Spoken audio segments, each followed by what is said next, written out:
This is Concepts, where two pretentious sirs quibble over ideas that explain today's world. Phil Shea and Steve Rose. My name is Phil Shea. I am writing for makeaskillcheck.com, and you can find more writing by me at hittingeject.com. Steve? My name is Steve Rose, and you can find more about me at steverosephd.com, where I write about mental health and addiction.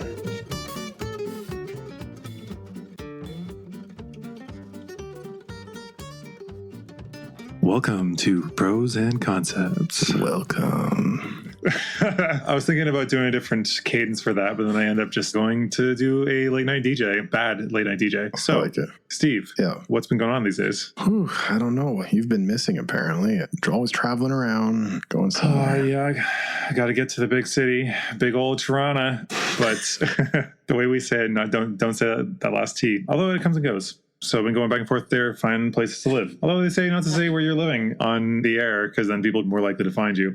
We're not big enough for it to matter just yet, and I'll probably have moved on by the time we do. A real vagrant of sorts, yes. Yeah. Anyway, what are we talking about today, Steve? Well, we're talking about Boots theory, otherwise known as poverty premium. Oh, I didn't realize that was its alternative title. But yes, the Boots theory. Yes. The Boots theory of socioeconomic unfairness apparently is the full term. Yeah, actually, it's from a Terry Pratchett book, and I downloaded that and listened to it just over the last week just so I could prepare for this. And it's funny because it's just one small section in it that this quote is taken from, and it's not really a focus of the book, but it was still a good book. He's a very enjoyable writer. But the quote in question, where the name of the series comes from, is, take Boots, for example. He earned $38 a month plus allowances. A really good pair of leather boots cost $50, but an affordable pair of boots, which were sort of okay for a season or two, then leaked like hell when the cardboard gave out, cost about $10. Those were the kind of boots Vimes always bought, and wore until the soles were so thin that he could tell where he was in Ankh-Morpork on a foggy night by the feel of the cobbles. But the thing was that good boots lasted for years and years. A man who could afford $50 had a pair of boots that would be keeping his feet dry in 10 years' time, while the poor man who could only afford cheap boots would have spent $100 on boots in the same time and would still have wet feet. This was Captain Samuel Vimes' Boots theory of socioeconomic unfairness. Close quote. Yes. So why would he choose to buy these cheap boots? He's too stupid. He should buy the more expensive boots. Obviously, he should save up. He should. Obviously, he should do that. But no, he's too dumb. He couldn't foresee the future, and he went with the short term. It's like the marshmallow test. Short-term gain, long-term cost.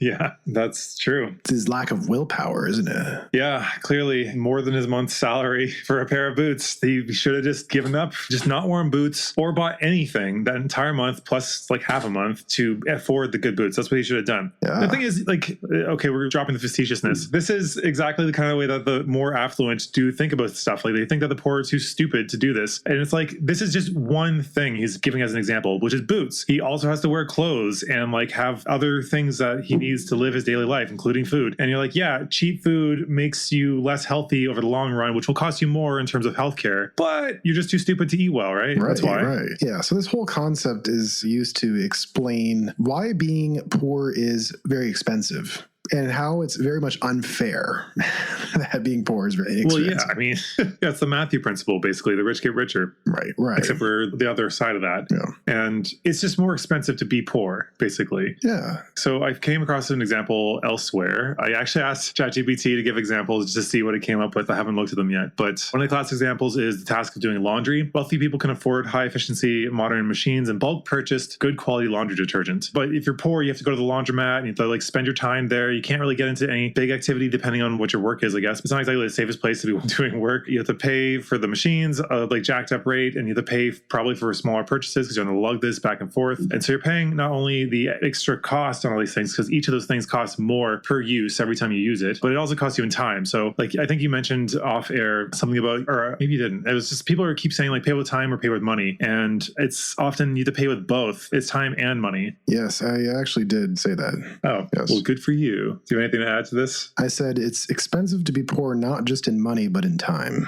Oh, good. You found it. Yes. Oh, for some reason I thought you were making an either or because I was wrestling with ghosts, something I mentioned like in like episode 3 or 4, something I've heard so many times before. So I guess I just misread you. Yes. So yeah, it's expensive because if you can afford the big, fancy, high efficiency machine up front, thousands of dollars or whatever you're paying for it, then in the long run, you're saving money. Buying a house is cheaper per month when you get into the mortgage and everything. Yeah, exactly. But it's not just that in the long term, having this, for example, espresso machine, $1,000 up front, but hey, it's only like 40 cents a day for a coffee. I can't afford not to have this espresso machine, Yeah, good callback to that because I think we did mention that on air before where there was that article that the guy wrote, he literally couldn't afford not to buy an espresso machine. It's like, oh my God. Or I remember another thing I saw on TV that's sort of related to that time was a guy being like, this is the time of free money. And we're like, why didn't you go and get some of that free money? And he's talking about low interest rates at the time. And it's like, but you have to have money to get the collateral, whatever, like to get the bank to even talk to you to give you these low interest rates. Yeah. So it's like, oh yeah, stupid poor people, including myself. I'm not othering the poor people. No. Stupid poor people can't get a mortgage from the bank, idiots.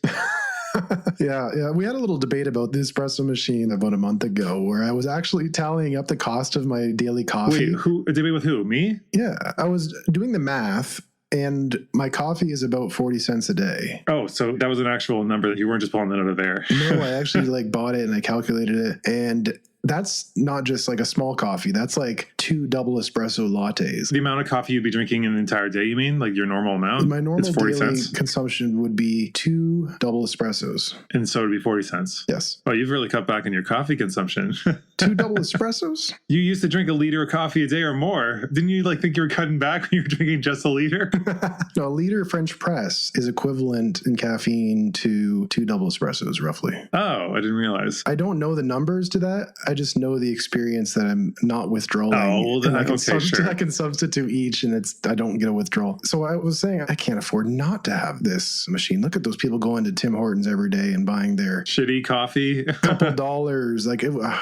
I'd be broke if I was doing coffee that way. I mean, yeah, it is more expensive, but people do often make it at home and take a travel mug, especially these days. But there are some people that they say they can't start the day without their Timmy's, which is garbage coffee. It's terrible. It's super thin and flavorless, but it's available, I guess. It's just more Canadian pride at this point, I think. A lot of the time have it. Right. But the idea is here, so yeah, if you can afford the upfront cost of an espresso machine, then you're going to save in the long term. But if that upfront cost is going to take your whole paycheck and you're living paycheck to paycheck, you're going to have to not eat for a week, it's not feasible. And so not only that, but the time, I guess, because your cost in money goes down in the long term if you can put up down payment for a house, for example. But the time involved in not owning stuff is huge, particularly with laundry. I haven't had to do this, but it sounds pretty terrible. The idea that you have to take all of your stuff in baskets or some kind of bag into a public space. This is also why I don't do laundry very often at all, because I'm used to stretching it a bit. I mean, if it's really convenient, I would do it more, clearly, but just because I would have to travel across town, I would have to take a cab to get there. And it's to carry this whole big, I got actually a really awesome it was in Brazil. I got this really huge and very durable plastic bag that I could put all my laundry in. And I would cart that in a cab across town. And then I'd have to be there. The laundry machines actually there were basically the same price as Toronto, which was, I think, $16 in total to do all my laundry for the week. And then the cab ride, which was only a couple bucks. How long did that take just to do your laundry? An hour and a half, 2 hours. Okay. But I guess you're outside of the house, so you're kind of sitting there waiting and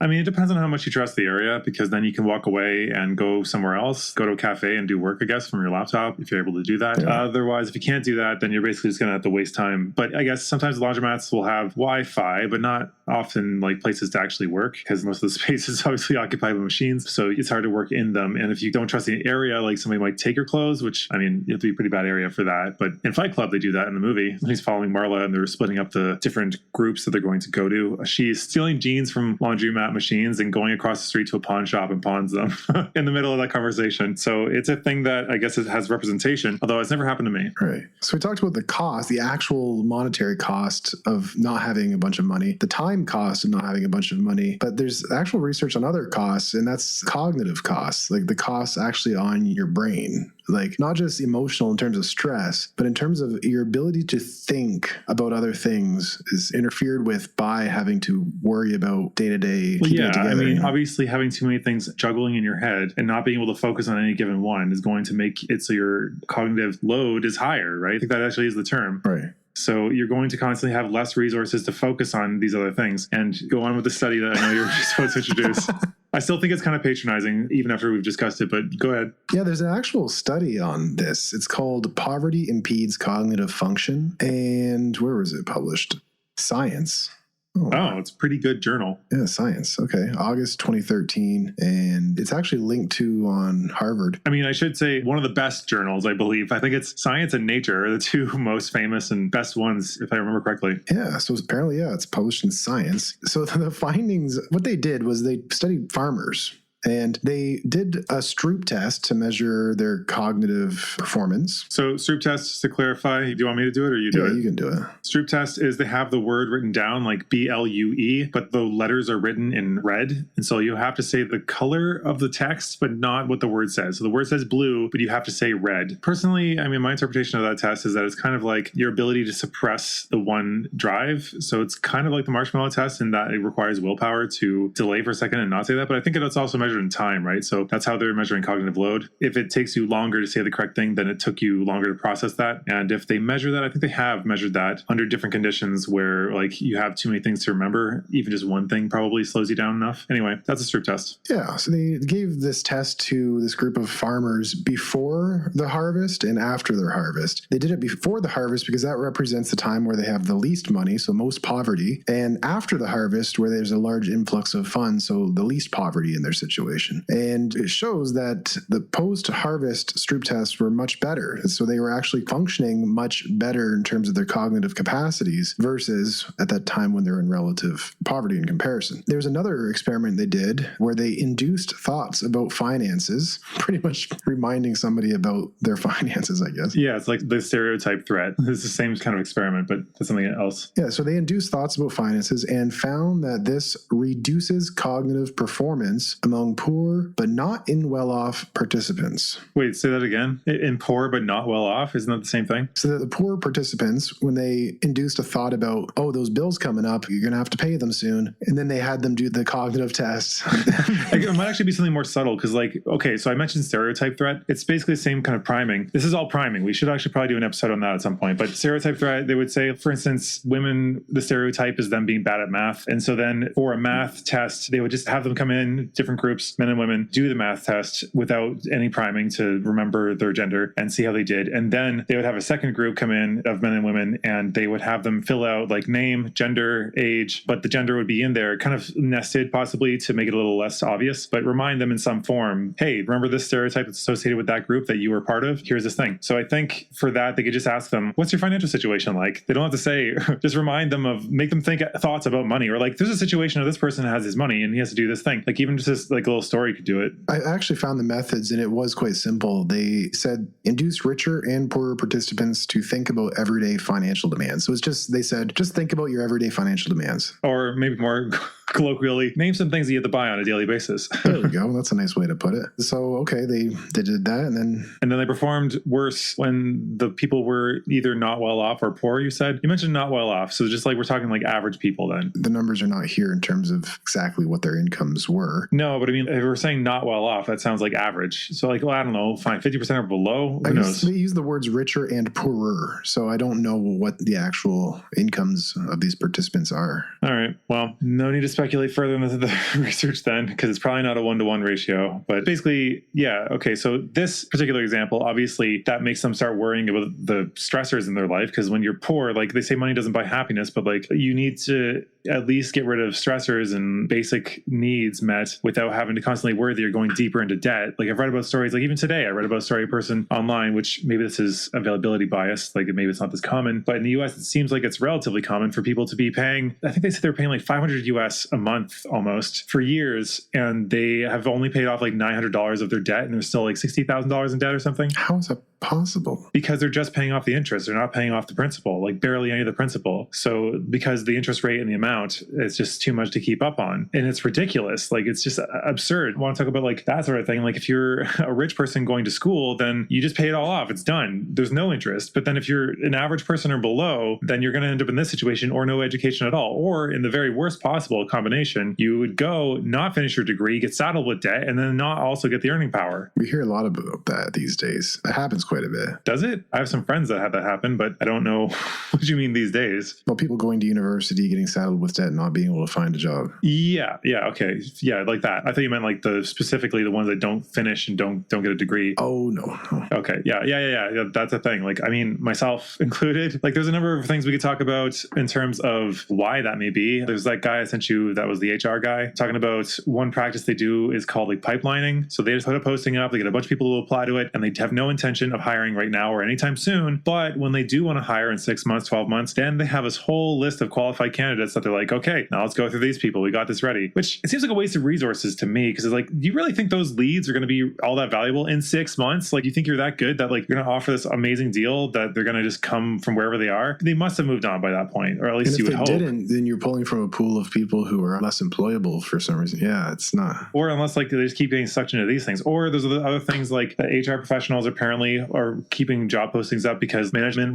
makes it seem like they are an expanding company, or they have too much work for their current staff. And so instead of actually hiring help, they're just placating them and saying, hey, we're going to hire soon. See, we got a posting up, but they have no intention of hiring. There's a bunch of things that have been from anonymous interviews with HR people. This is another major cost of being... It's a job, man. It's a job applying for jobs. Yeah. I don't want to use the word poor necessarily, but low socioeconomic status.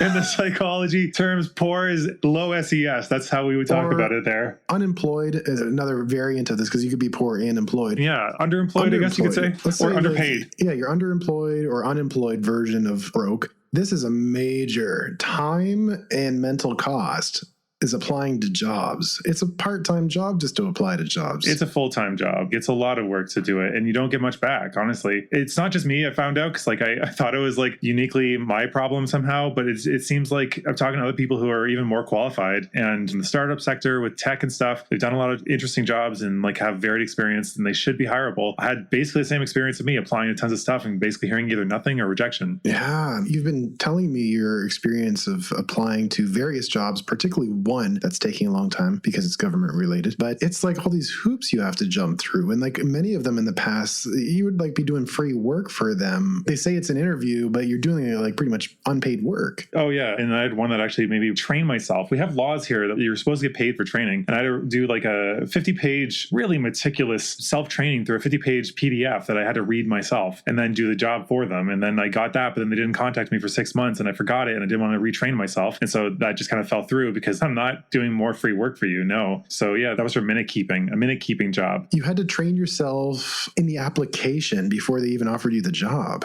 Wow. Or anything language based is often like paid nothing here. Because I remember there was a company in our hometown, well, my hometown, near your hometown, that were trying to hire me for like full time doing like the worst editing that like nobody would do, or like the highest amount of work. And they were only going to pay like, it was basically minimum wage with no benefits. And I would have to be physically in my hometown, which I don't want to be in. So it was terrible. And that's the thing. Or alternatively, I think I've gotten a lot of jobs where they're like, be your own boss, basically almost MLM. It's more like performance based only without a base salary. Mm-hmm. Yeah. And so pretty much you've been on this treadmill of job applications for years, if not longer. That's come and gone. I've worked for myself for many of those years as a result. Since coming back to North America, whenever I'm in North America, it's basically like this story. When I was in Asia and China, it was like money thrown at you. My skills are actually in high demand, and they really are willing to pay for it. Right. So that's something. So we're talking about boots theory. We're way off track. You're basically interviewing me here. Are we not? No, it's completely related. Tie it back then. How being poor is expensive, not just monetarily. Oh, because you're focusing on the amount of effort I'm doing here for these jobs and I'm not getting paid for them? Yeah. Oh, yeah. I mean, that's like leisure time / the time I could be spending on my business because I didn't have a job. Or money you could be like just doing other things that would make you money, I guess. I mean, yeah, I guess people point out like you can apply to in-person jobs, but it's like as a last resort, that's not going anywhere where I don't really want to be like a waiter again or a bartender. It's like those are decent money, but it's not something I want to be doing as a career. It's like, okay, that's making ends meet. Those kind of jobs, maybe you could get them, I guess, because you hear, but like there's also a bunch of restaurants where the demand has gone down because people, well, for one, times are tight for a lot of people. And so restaurants are having less people go out because people have, from the pandemic, not been able to go out and had to adapt to that. And they just never came back because they can't afford it, probably. Just like, okay, I sent you that meme today of the conservative subreddit trying to pretend that like having a family is like rebellious act. No, it's not. It's not like progressive people are like, I don't want to have kids, let's not get married. It's more like, I can't afford to do any of these things because I haven't been able to settle in any meaningful way. And so it's not the right time for that. And we're getting too old now. That's a very good point. Well, thank you. Thank you for that. Yeah. It's not like I'm a rebel, I'm not having kids. No, it's like their very policies, their neoliberal policies that basically raise the middle class and push us all downward. And then they're like, why aren't you all getting married? Why are you killing the diamond industry? Why, like all this typical millennial kind of intergenerational fighting. Mm-hmm. Right. Well, it's because it's hard to do anything differently. Yeah. Yeah. I mean, you don't have options. And that's what we're talking about, why I called that article kind of patronizing. It's because it's like, yeah, you got a lot going on and it's hard to focus on the things that are right in front of you sometimes because you're doing mental calculus of like, where can I find the money to like pay for this bill so that we don't run out of this, which will cost me more because I'm going to be an overdraft because being poor at the bank apparently is punished by being even further poor, being even poorer, whatever. And that study you're referring to as being patronizing is the one in science we mentioned before. You thought it was patronizing because if you put it in simple words, it's like saying poorness makes you stupid. If you want to put it in more fancy words, it's saying these data provide a previously unexamined perspective and help explain a spectrum of behaviors among the poor. Or you could just say like the stressors of being poor suppress the ability to think. Or as they actually say here, that poverty-related concerns consume mental resources, leaving less for other tasks. Oh yeah, basically the thing I was saying in more verbose ways earlier. Yeah, it's like you're juggling so much in your mind that you just, it's like Stroop test. Who cares? I gotta pay my bills. Well, that, or like, do you have the time to do this? Because even showing up for this study, like, unless it's paid enough. Okay, that's the other thing with somebody saying, like, getting a haircut. Okay, if you can afford a car, you can go there and it's 10 minutes away. You take that drive, you get there, you get your haircut, you pay for it, you tip. You leave, you drive back 10 minutes. So the costs are mainly just the haircut and the tip, right? But then if you don't have a car, and especially in cities where it's not walkable, which means like including public transit, because that's another thing, because people are saying you either pay in time or you pay with money. Like either you cab or you own a car, or you have to pay with time through the subway or whatever, which you're also paying with money there because it costs money, probably more for the amount of distance you're traveling by using that a lot of the time, at least in Canadian cities that I've lived in, than it would cost to drive. And it will take you like 3 hours to do the same goddamn thing. So in terms of just like the transit, because like the bus is only coming every half hour to an hour, depending on which city you're in or what time, like if it's peak time or not. And it's ridiculous because the people that are designing these systems typically are people who don't use these systems. Yes. Forget haircuts. Just getting your groceries is so challenging if you're using public transit. The car, this heavy thing. I've never gotten groceries on public transit, but I lived in a space where I didn't have a car, so I would bike. And it's not the same because there's more freedom in biking, but you can only carry 2 bags of relatively similar or you get weight. a basket on your bike. Right. There was a basket in the front, which you put something lighter, and then 2 bags on the side and relatively similar weights. And you know, but you have to make trips like more frequently, which takes more time, and you can't buy in the bulk. So you're not getting the bulk sales. You're just getting lesser amounts. You're not getting like the Costco, like giant wholesalers because they're on the outside of town, which takes too long. You get the giant toilet paper and you try to show up on a bus with all that. That's not going to work. Also, note that you're talking about going to a grocery store because this is why corner stores exist. And corner stores usually have the staples that you need because you don't have time, which costs you more money because they're a lot more expensive. They're way more expensive, but you don't have the time to go and you don't have the money to pay for a ride there. So you have to pay the extra premium there. Yeah. I never even considered the idea of going to a corner store. It's super multi-leveled because like I know you haven't experienced a lot of these things and I definitely have. No, I've never thought like I'm going to go drive into town to go to a corner store. I'm like, no, I'm going to go to the grocery store.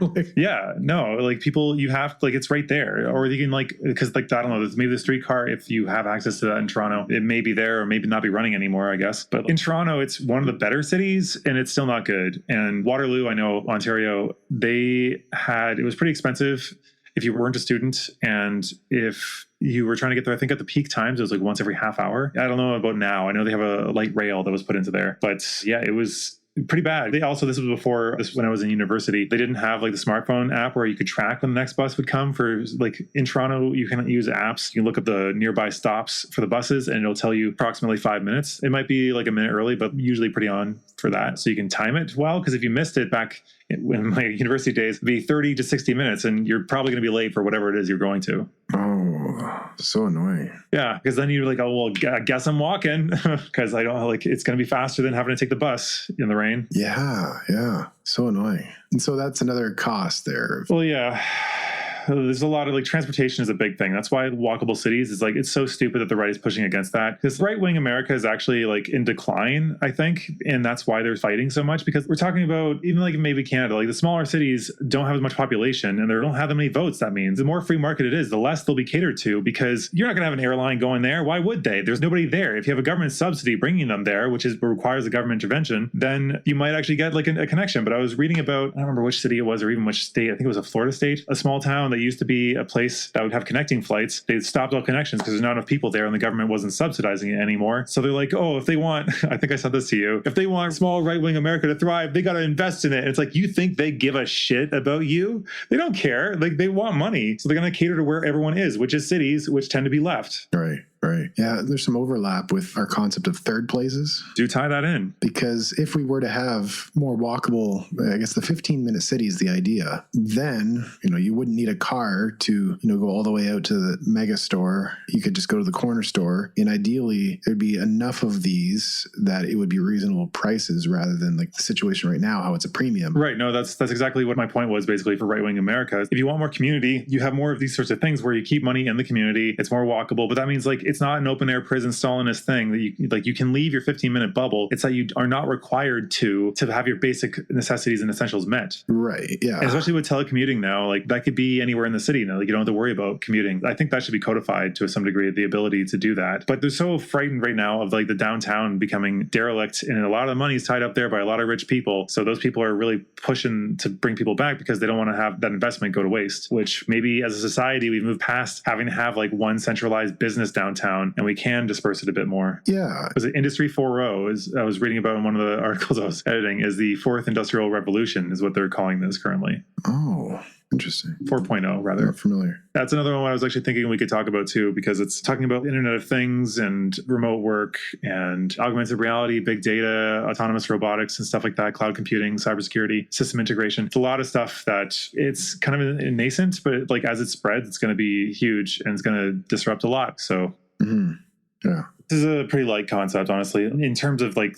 the amount of content we have to talk about. Oh, we can look at the ChatGPT. Let's see what they came up with. Okay, so 1, clothing and footwear. As per the original example, I mean, it's pretty obvious because if you buy good clothing, it'll last you longer. I always question this, especially when it comes to some premium brands. I guess the reputation will spread, especially with the internet these days. But I always wonder if they actually just have like being known for premium and then they actually just continue to cheapen their quality or their materials. Because like that's a thing that happens, especially with like beers. I know that's a thing. Like Anheuser-Busch, anything they buy, that's exactly what they do. But allegedly, I'm just going to throw it in there. Just, yeah, allegedly, I've read articles about how they do that. But like Heineken, I think, was one example of it was originally known for quite high quality. And now it's like, I don't regard it any different from like Bud or Bud Light or any Coors, it was like basically all the same thing eventually. For clothing, would you have any comments on that? I know I think you have basically almost like a capsule wardrobe, don't you? What's a capsule wardrobe? Basically, you have all the basics and you can mix and match as much as you need. It's quality, it'll last. I don't know if yours is minimalist. I think that's part of it, but the idea is that I have fewer high quality items that I don't need to buy as often, kind of like those good quality boots in the beginning. Yeah, basically. A capsule wardrobe is a small collection of clothing that can be put together in different ways and includes everything you would normally need to wear. So it's just kind of more minimalist and high quality, so you can keep wearing them repeatedly and it won't wear out quickly. Yeah, I like that idea. So do you follow that? Because I know you said you don't really buy clothes that much. No.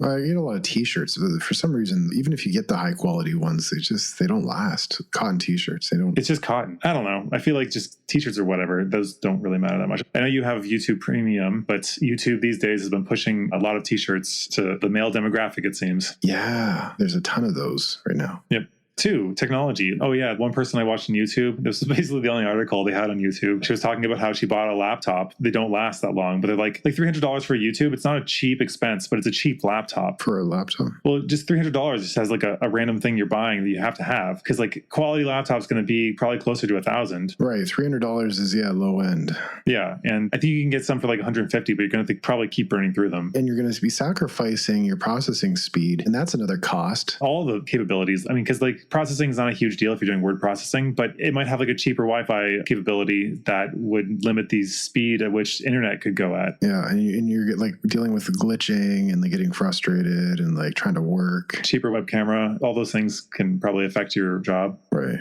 Third is housing. I mean, I'm currently experiencing that. I'm trying to rent a place in Toronto, and it's like I'm having to consider roommates again. And it's just like, God damn it. I would just like to have a 1-bedroom or even a decently sized bachelor. That's not a basement, please. Those are my requirements at this point. And it's just difficult because like one place I found that was decently priced, and I was like, is this the dangerous area? Like I had to question, because how are they not charging more for what's going on? Like not look too hard and just hope that it works out.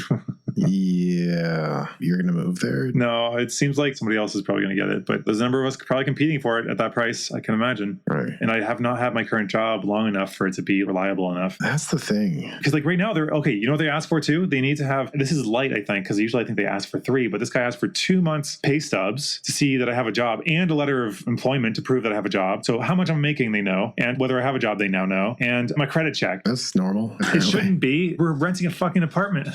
That's kind of what you have to show if you're applying for a mortgage, but now it's become like pervasive. But that's what I'm saying. Space. Exactly. It's even more. You feel like it's second class, basically. Like, we can't trust you to do this. So like you have to give us more documentation, which hurts your credit score to check it. Not much, but still, every time you have to do that. This is the same process as applying to a mortgage. Yeah, that warrants it. This is like, okay. I mean, I guess in Canada, you would argue maybe that like it's too difficult to get rid of bad tenants, which maybe I still think siding with them. I mean, they could probably regulate this even. You can't ask for credit checks, but you can't ask for like these other things. I was actually partially worried that they were going to identity thieve me, because I was like, oh, did I give them any information I shouldn't have given them? Oh, maybe I shouldn't have done that. That's concerning, actually. It is. It's a random person that I'm giving all this information to. I could see it being more legitimate for giving it to a bank or an established like an institution that there's regulations to do with. Yeah, exactly. Exactly. Not just a guy on Kijiji.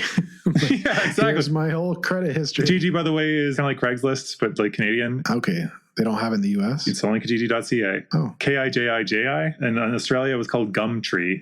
And then they have transportation, we've kind of talked about in the fair depth. Education, we kind of talked about, especially the US model. Different models are different. Like Brazil, it's free. Yeah, they get free education there. Better healthcare than Canada, actually, at this point, for free. And then in Australia, they had an interesting model for education there that I'd like to talk about, if you don't mind. Sure. There it is. You go to school and you don't pay anything for your education whatsoever until you go over a certain income threshold. And then they start taking it off the top until it's paid back, at which point you just start earning your full income. I think it's like $50K is the amount that you have to start making. So once you break $50K, then you start having a little bit extra tax skimmed off to pay off. That's siphoned off to your education. And then once that's paid off, you no longer have to pay anything, but only after you earn a certain amount. Sounds nice. Yeah. I can see people arguing that maybe people would go and get like useless degrees and they're not going to get employed for it. And it doesn't really cost anybody but the university a little bit. And if the university, I do think universities should be publicly funded, but like those things should still be studied at some point. So maybe they'll find something to do with it. I don't know. I was thinking of another cost in healthcare, particularly in the U.S. That actually was the very next one. Good job, I guess. Yeah. And in Canada, you see it in dentistry quite a bit. And probably optics. Yeah, because we don't have coverage for... Because teeth and eyes are not essential things for humans to have, especially as productive units in the economy. So we don't need them. Though there is a new bill by the NDP and the Liberals that is funding dental care. The NDP are more left party and the Liberals are a more like centrist-ish party. Kind of more left these days, but yeah, more centrist than the NDP. And they have a program where low-income individuals can actually apply for this dental care funding. Do you know what is considered low income there? I think I actually might be considered. You might. And maybe not with this job, now that I have an actual full-time North American job. Yeah, so that's the thing, because I've even talked to people in my line of work where it's like, well, I couldn't afford to get the dental surgery to deal with the actual tooth problem, and then it just caused an infection, and now they'll pay for my antibiotics, so I'm just taking antibiotics or something that could have been prevented. And like, yeah, it's kicking the can, but the can becomes like a giant bulldog down the road. It's not just the can anymore because like it continually happens. They're like, it's a kicking a hand grenade that you're still running towards. It's so stupid. Yeah, it's dumb. We will have to pay for these things eventually. I think dental stuff can kill you. It's one of those studies that I wasn't sure which way the direction went, but I remember reading about how dental health has a strong correlation with your overall health. And it's hard to tell if it's take care of your mouth, because then that's where everything comes through. So if it's really bad, then the bacteria and stuff will come into your body. That's one way of interpreting it. Or the other one is you don't take care of yourself, and eventually it also affects your mouth, which is a part of your body. Yeah, I've seen some research suggesting the correlation between dental plaque and Alzheimer's, which is like plaque in your brain. Yeah, type 3 diabetes, they're conjecturing. It does seem very much related to, I think it was hyperinsulinemia. If you have that, your body is able to use insulin to get the insulin out of your bloodstream. But I think that insulin that's released doesn't pass the blood-brain barrier, which means that the higher levels of insulin, which basically wears on your arteries and veins, and it stays elevated in your brain because that insulin doesn't reach there. And so it causes damage for even longer every time you would spike it. Sorry, was it hyperglycemia? Sorry, that's wrong. It's a high blood sugar is what caused that. And like the insulin was what would take it out of your bloodstream. Right. And so if you're kind of living, as they say, hand to fist, is it? What? Hand to mouth? Hand to mouth, sorry. Hand to fist, I think, is an actual, like a play on hand to mouth, but I don't remember what it means. But if you're living hand to mouth, meaning like you need to eat now and you can't afford to go get the groceries. The literal one is like hand to mouth is like, I give you the money right now and you immediately go to the vendor to get food to eat because otherwise you'll starve to death. Like it's just that immediate. There's no savings or buffer. Yeah. And like, let's say you're not having time to, I guess, gather the resources and prepare the healthy meals, and you take the quick option of maybe a fast food or a vending machine, then that impacts the health. Can't engage in, I guess, preventative healthcare and pay for minor things so they accumulate, and then down the road the costs compound. So what would have been less expensive to deal with in the beginning is now just major surgeries and et cetera. Yeah. Does that make sense? Yeah, basically it's like cancer. Like if you catch it early, it's not that big of a deal necessarily, but then if you can't do anything about it, then it can be lethal, well, obviously. So yeah, it's a lot of these things. And that's, I don't know, the argument from like the capitalist types will probably say that by further advancing technology, we can make things that, yes, they'll be only for the rich at first and expensive. They will eventually be cheap enough that the average person can get it done. So like LASIK could be something like that. Like only the richest of the rich could have considered getting laser eye surgery for their eyes. And now it's like a more mundane thing. But there's still like a basement for these things unless it's government subsidized. Like I haven't gotten LASIK because it's been more of an expense than I want to pony up for, which I think right now it's still like 3,000 Canadian, 5,000 Canadian. I think it's more if you have astigmatism. But yeah, it's cheaper, it's available, it's there. But can you still save up the amount that is required to get that thing? Because like a lot of the jobs now, especially the average ones, will avoid making you full-time so they don't have to give you any health insurance or benefits. Oh, and then there's the problem like we were talking about earlier of like underemployment, where you'll have more than one job, more than two of them will be part-time, which means, again, no benefits, and you're having to spend most of your time shuffling from one job to another. And you're basically renting an apartment where you're only spending time to crash. Like you're not doing anything there. I remember having 3 jobs. Nowadays it's very different. It's very kind of singular focus. But there's been times where I've had 3 jobs quite frequently. And just the amount of shuffling around. I was working in Michigan, and there was like an hour and a bit drive to get to the university I was teaching at, international border crossing. As an adjunct where you're making a big bank, right? Huge money.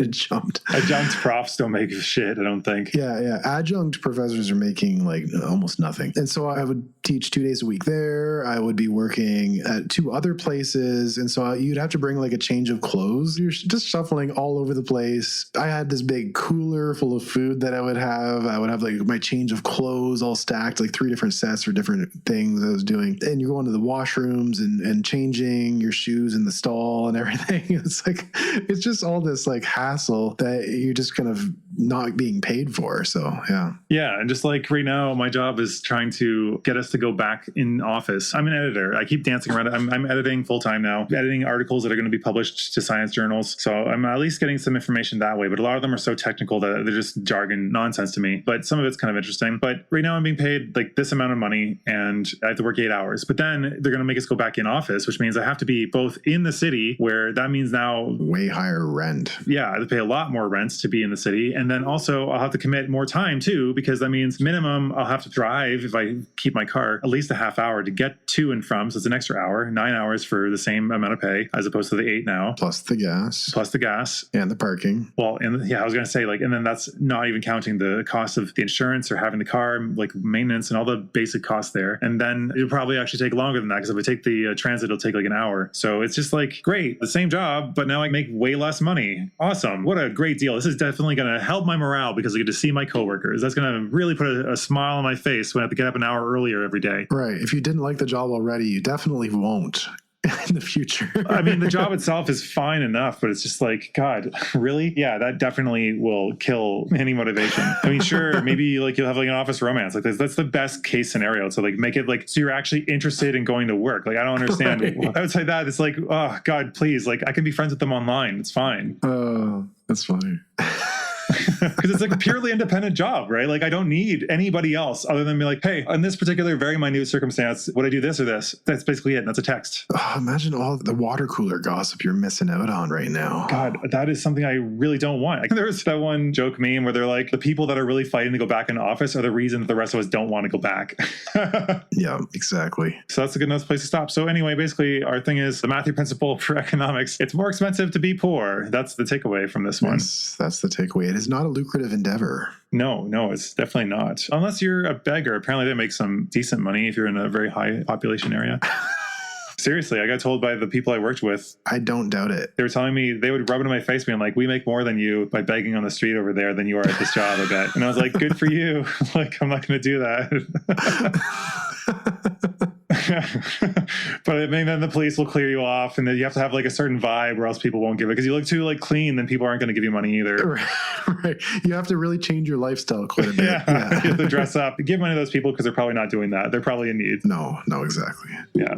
Even if they're not put it towards food or whatever, they can decide the best way to spend that so that they survive and don't kill themselves or get whatever bad outcomes. So no, I completely agree. Exactly. So anyway, that's our takeaway. Give money to the homeless. If you see them, you have a little change, give it to them. Done. It'll make their day. And it's also more expensive to be poor, so they will have to pay a lot more. Oh, damn it. We didn't even get to talk about getting rid of the income tax and raising all general sales tax to 30%. We'll talk about universal basic income in another episode, and we'll bring that in probably. Yeah, because it's basically the inverse of that. All right. Thanks for tuning in. We'll see you next time, hopefully. Bye.